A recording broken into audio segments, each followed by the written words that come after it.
అనారోగ్యం, ఉద్యోగం, వ్యాపారం అప్పులతో బాధపడుతున్నారా? వెంటనే జేకేఆర్ గురువు గారికి కాల్ చేసి అపాయింట్మెంట్ తీసుకోండి. నమస్తే రమగారు. నమస్తే జయ. రమగారు, మనము మొక్కులు మొక్కుకుంటూ ఉంటాం ఏ సమస్య వచ్చినా. ఈ విషయం మీద చాలాసార్లు మాట్లాడుకున్నాం, కానీ ఇంకొక చిన్న క్లారిఫికేషన్. మొక్కుకున్నప్పుడు ఫర్ ఎగ్జాంపుల్ మా నాన్నగారికి బాగుండాలి, లేకపోతే మా తాతగారు బాగుండాలి, ఆరోగ్యం ఏదో క్షీణించిందని మొక్కుకుంటాం. పాపం వాళ్ళు పైకి వెళ్ళిపోయారు అనుకుందాం. సో ఆ మొక్కుని తీర్చుకోవాలా? ఇలాంటి డౌట్స్ వస్తూ ఉంటాయి రమగారు. ఒక్కొక్కసారి కొంతమందికి కోపం కూడా వస్తుంది. ఎందుకంటే నేను ఇంత చక్కటి ఇంత ఇలా కోరుకున్నాను, ఇది చేస్తానన్నాను, ఆ కోరిక నెరవేరలేదు, కాబట్టి నేను ఎందుకు చేయాలి అలాంటి ప్రశ్నలు కూడా వస్తూ ఉంటాయి కదా. ఇది అందరికీ వచ్చే డౌటే జయ. నా మొక్కు తీరకపోయినా అంటే నా పని అవ్వకపోయినా నేను ఏమన్నా సమర్పించాలా అని ఉంటుంది. సమర్పించాల్సిందే జయ. అంటే అప్పుడే పరిగెత్తుకుంటూ ఇచ్చేయకపోయినా ఏదో ఒక సందర్భంలో దాన్ని మనం ఏది చెప్పామో అది ఇవ్వాలి. అంటే ఆడిన మాట తప్పకూడదు. అంతేగా రమ్మగారు? అంతే, ఆయన తెప్పాడుగా అనిపిస్తుంది మనకి. ఇప్పుడు ఎలా అంటే ఇవాళ ఏదో చాలా సీరియస్ అయింది, ఈ గంట గట్టెక్కితే అదేదో చేస్తామన్నాం, ఇవాళకి గట్టెక్కింది, 5-6 రోజుల తర్వాత పోయారు.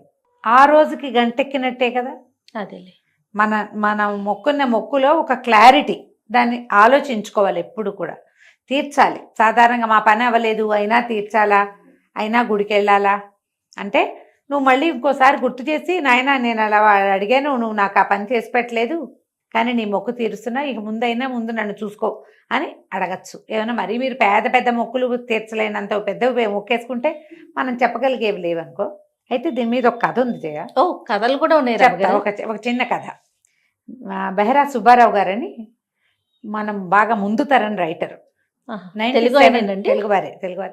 ఎందుకు మనకి రమ్య బెహరా అని లేదా ఉంది కదా, అలాగే ఈ బెహరా వీళ్ళు ఈ బహుశా నేను అనుకోవటం ఈ వైజాగ్ ఆ ప్రాంతం వాళ్ళు వెనక్కి మన ఆంధ్ర లోపల ప్రాంతాల్లోకి వచ్చి తూర్పు వైపు నుంచి అంటే ఉత్తరాంధ్ర నుంచి ఉన్నవాళ్ళు. మేబీ వాళ్ళ ఇళ్లలో ఈ ఇంటి పేరు ఉంటుంది, బెహరా అనేది వాళ్ళ ఇంటి పేరు, తెలుగువారే. అయితే ఈ సుబ్బారావు గారు చాలా కథలు రాశారు. అప్పట్లో పత్రికల్లో వాటిలలో పడేవి, కొన్ని నవలలు కూడా ఉన్నాయి.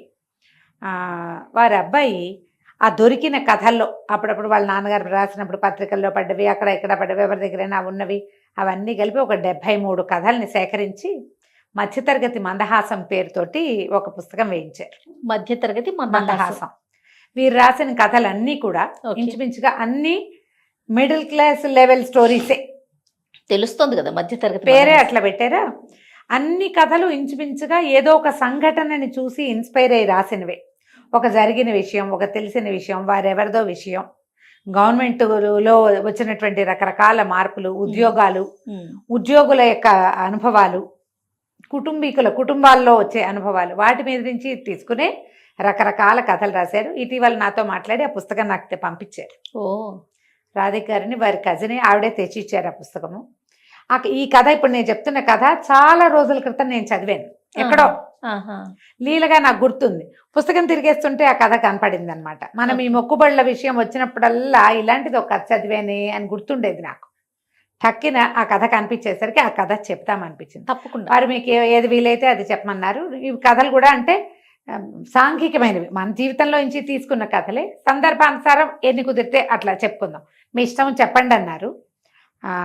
ఇది ఈ కథని ఎట్లా చూపిస్తారంటే, ఒక భార్య భర్త, తల్లి, పెద్దావిడ, పిల్లలు. ఆయన భాస్కరం ఆయన పేరు. ఆయన ఇంటికి వచ్చేసరికి అలా పిల్ల 5-6 ఏళ్ళది, కాళ్ళకి పట్టీలు పెట్టుకుని కనపడుతుంది. గజ్జలు కలకలాడుతూ నాన్న బాగున్నాయా అంటుంది. పిల్లని సరికి ఆశ్చర్యపోతాడు ఆయన. మామూలు సింపుల్ వాళ్ళు, చూసి ఖర్చు పెట్టుకోవాల్సిన పరిస్థితులు ఉన్నవాళ్లే. ఆయనకి తెలియకుండా భార్య దగ్గర చాలా డబ్బులు ఉండే అవకాశం అయితే లేదు. పట్టీలు 100 రూపాయలైనా లేంటే రావు. ఆ కాలం 100 రూపాయల కాలం అనమాట. 100 అంటే ఇప్పుడు ఏమొస్తుందమ్మా 100కి వెండి? 1,00,000 రూపాయలు అయింది 100కి కిలో వెండి, ఇంకా పెరిగింది 1,00,000 పైనే.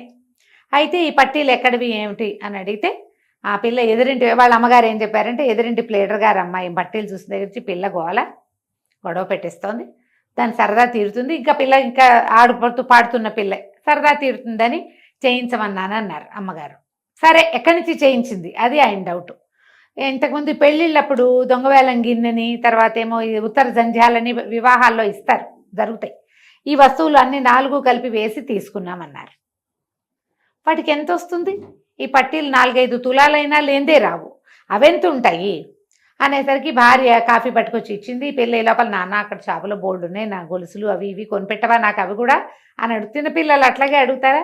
ఆవిడ అటు ఇటు మా సర్ది కాస్త కాఫీ తెచ్చిచ్చి మీ నాన్నగారి ఉద్ధరిని కూడా వేసేసాను అని చెప్పేసరికి కోపం వచ్చేసింది అతను. నాన్నగారి గుర్తు అది ఉంటే దాన్ని వేసేస్తావా అనేసరికి వాళ్ళ అమ్మగారు సవరిచ్చారు. అది కాదు లేరా, పిల్ల సరదా పడుతోంది, ఏముంది ఉద్ధరణ ఉండి ఉద్ధరించేది పాతబడిపోయింది, నేనే వేయమన్నానులే అని ఆ కొడుకు కోడల్ని మీద కోపం వచ్చింది అతనికని వేయమన్నారు. నాన్నగారికి పంచపాత్ర ఉద్ధరణ ఉన్నాయి. పంచపాత్రనేమో చెల్లెల కొడుక్కి అన్నప్రాసనకి గిన్నె ఏదో చేయించారు. మీ చెల్లెల కొడుకు ఇచ్చినప్పుడు లేనిది నా పిల్లకి పట్టీలు చేస్తే వచ్చిందా అన్నట్టుగా మాట్లాడింది భార్య. ఏం చేయాలో తెలియలే. నాన్నగారి జ్ఞాపకార్థం ఆయన రోజువారీ వాడిన వస్తువు అట్లా లేదనుకుంటే బాధగా ఉంది. అక్కడ ఇక్కడ పడిపోవడం తప్పిస్తే ఏముంది, అది ఎవరు వాడుతున్నారు? ఒట్టి ఉద్ధరణ అంటే ఈ పంచపాత్ర తెలుసు కదా, ఏమంటారు, దేవుడి దగ్గర నీళ్లు పెట్టుకునేది లేదా సంధ్యావందనం చేసుకోవటానికి వాడేది. అందులో పెట్టే స్పూన్ లాంటి దాన్ని ఉద్ధరణ అంటారు. ఆ ఉద్ధరణ సరే ఊరుకున్నాడు.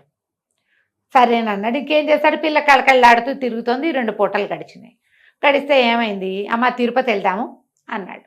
తిరుపతి ప్రయాణం పెట్టుకున్నాను, కన్యాకుమారి దాకా టికెట్లు కొన్నాను, వెళ్దామని ప్రపోజ్ చేశాడు. ఆవిడేమంది, సరే నాన్న వెళ్ళిరండి, నన్ను చిన్న కోడలు లేవలేకుండా ఉందిట, వెళ్ళేటప్పుడు నన్ను అక్కడ దింపేస్తే మీరు తిరిగి వచ్చేదాకా నేను అక్కడ ఉండి ఇంకో 10 రోజులు ఉండొస్తాను రా అంటే కొడుకు ఒప్పుకోవాలి. అట కాదమ్మా, టికెట్ నీకు కూడా పెట్టాను, నువ్వు మాతో రా, ఈ మొత్తం ప్రయాణం అంతా మాతో కలిసి వద్దు కానీ అడిగాడు. వద్దురా నాయన, బోల్డ్ ఖర్చు కదా, ఎందుకు రా, ఇంకో పెద్ద టికెట్ అంటే ఖర్చు ఎక్కువ అని ఆవిడ వద్దన్నా. కాదమ్మా, ఆఫీస్ వాళ్ళు కొంత ఇస్తారు, నా చేతి కొంతే పడుతుంది, నేను నీకు కూడా టికెట్ పెట్టాను, నువ్వు రావాలని తల్లిని బలవంత పెట్టాడు. బంగారు కొండ కాదు మరి. సరే తీసుకెళ్దాం అనుకున్నారు. ఆవిడ సరే కోడలు కూడా రండి అత్తయ్య గారు, పిల్లల్ని చూసుకోవడానికి వీలుగా ఉంటుంది, పెద్ద ఆవిడకి 4 చూపించినట్టు ఉంటుందని ఆ అమ్మాయి కూడా అడిగింది. భాస్కరన్ తల్లిని ఒప్పించాడు. ఆవిడ ఒప్పుకుంది. సరే సామాన్లు గీమాన్లు అన్నీ సర్దుకున్నారు, ప్రయాణానికి ఏర్పాట్లు చేసుకున్నారు. అప్పటి కాలంలో ఇప్పట్లాగా మనం టింగురంగా మనం వెళ్ళిపోవటంలా ఎక్కడ పడితే అక్కడ తినడానికి, చక్కగా ఏమైనా పిల్లలు తినడానికి, రైల్లో తినేందుకు, అక్కడ తినడానికి అవి ఇవి జంతికలు, చేగోడీలు, చెక్కిలాలు చేసుకున్నారు అత్తా కోడలు కలిసి. సామాన్లన్నీ సర్దాక భాస్కరం ఏమిటో వెతుక్కుంటున్నాడు. ఏంటి వెతుకుతున్నావు అని అడిగేసరికి నాన్నగారి వెండి కడియం ఉండాలి కదా, అదేది అని అడిగాడు. ఈ కడియం ఏమిటి? ఎవడ మెల్లిగా భార్యకి ఏం చేయాలో తెలియలా ముందుకు వెనక ఆడి, అది పిల్లకి పట్టీలకి డబ్బులు చాలలేదు, వెండి సరిపోలేదు, మీ నాన్నగారి కడియం ఎట్లాగో లోపల పడింది కదా అని అది వేసేసాను. అతనికి ఎంత దుఃఖం వచ్చిందో, ఎందుకంటే అది మొక్కుబడి కడియం. ఆ మొక్కుబడి ఎప్పటిది? ఈయన భాస్కరం వాళ్ళ తండ్రి ఓ చిన్న ఉద్యోగి, స్కూల్ మాస్టర్ గాను ఏమో ఉండేవారు. అయితే 3 పిల్లలు ఉన్నారు వాళ్ళకి. 3 పిల్లలు. ఆ రోజుల్లో ఏమి జీతాలు, ఆయనకి టైఫాయిడ్ వచ్చింది. టైఫాయిడ్ వస్తే పరమ తీవ్రంగా వచ్చింది. వచ్చినప్పుడు తల్లి ఈయన దక్కితే వెండి కడియం వేయిస్తానని మొక్కుకుంది. ఆ వెండి కడియం ఏమిటి? మన ఒంటి మీద పెట్టుకుని మనం తిరుపతి వెళ్ళినప్పుడు కడియం ఒంటి మీద నుంచి తీసి వేయాలి. వెంకటేశ్వర స్వామి కడియం అని వేయిస్తారు. వెంకటేశ్వర స్వామి చెవి పోగులు కూడా చేయిస్తారు. అట్లాగే ఆ కడియం మొక్కుకునే నాటికి భాస్కరానికి 15 ఏళ్ళు. ఇతనే వెళ్ళి సొనార్ దగ్గర కూర్చుని తండ్రి గారి చేతికి కడియం చేయించుకొచ్చాడు.